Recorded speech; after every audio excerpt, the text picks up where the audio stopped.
আমার দাদা রাইস, দাদা আমার কিচ্ছু জানে না। দাদা দিলে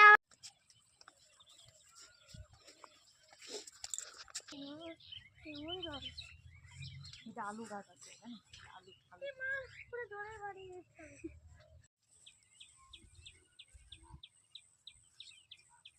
দাদা তো এটা করবো